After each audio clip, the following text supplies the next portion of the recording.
राम नाम की महिमा। एक समय की बात है, वृंदावन में एक लड़की थी। उसका नाम गोपी था। गोपी रोज दूध दही बेचने मथुरा जाती थी। एक दिन कहीं एक संत आए हुए थे। गोपी भी वही कथा सुनने गई। संत कथा में कह रहे थे, भगवान के नाम की बड़ी महिमा है। नाम से बड़े बड़े संकट भी टल जाते हैं। नाम तो भवसागर को भी पार करने वाला है। यदि भवसागर से पार होना है तो भगवान का नाम कभी मत छोड़ना। कथा समाप्त हुई। गोपी अगले दिन फिर दूध दही बेचने चली। बीच में यमुना जी थी। गोपी को संत की बात याद आई। संत ने कहा था, भगवान का नाम तो भवसागर से पार लगाने वाला है। जिस भगवान का नाम भवसागर से पार लगा सकता है, तो क्या उन्हीं भगवान का नाम मुझे इस साधारण सी नदी को पार नहीं लगा सकता? ऐसा सोचकर गोपी ने मन में भगवान के नाम का आश्रय लिया। भोली भाली गोपी यमुना जी की ओर आगे बढ़ गई। अब जैसे ही यमुना जी में पैर रखा तो लगा मानो जमीन पर चल रही है और ऐसे ही सारी नदी पार कर गई। उस पार पहुंचकर गोपी बहुत प्रसन्न हुई और मन में सोचने लगी कि संत ने ये तो बड़ा अच्छा तरीका बताया उस पार जाने का। रोज रोज नाविक को भी पैसे नहीं देने पड़ेंगे। एक दिन गोपी ने सोचा कि संत ने मेरा इतना भला किया, मुझे उन्हें खाने पर बुलाना चाहिए। अगले दिन गोपी जब दही बेचने गई तब संत से घर में भोजन करने को कहा। संत तैयार हो गए। अब बीच में फिर यमुना नदी आई।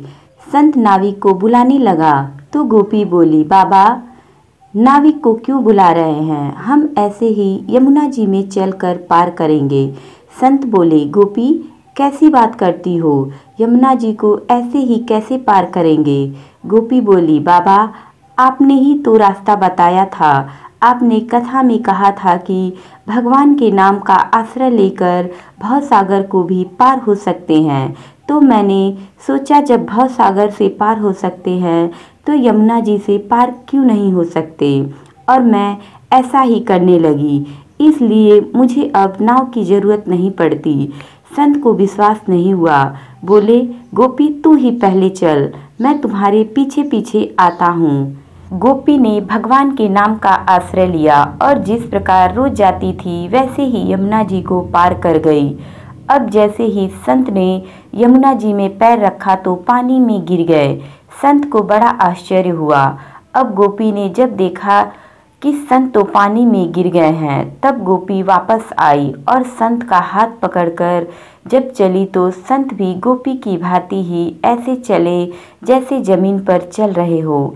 संत तो गोपी के चरणों में गिर पड़े और बोले, गोपी तू धन्य है। वास्तव में तो सही अर्थों में नाम का आश्रय तो तुमने लिया है और मैं जितनी नाम की महिमा बताई तो कहीं पर स्वयं राम नाम का आश्रय नहीं लिया। हम भगवान का नाम जप एवं आश्रय तो लेते हैं, पर भगवान नाम में पूर्ण विश्वास एवं श्रद्धा नहीं होने से हम इसका पूर्ण लाभ प्राप्त नहीं कर पाते।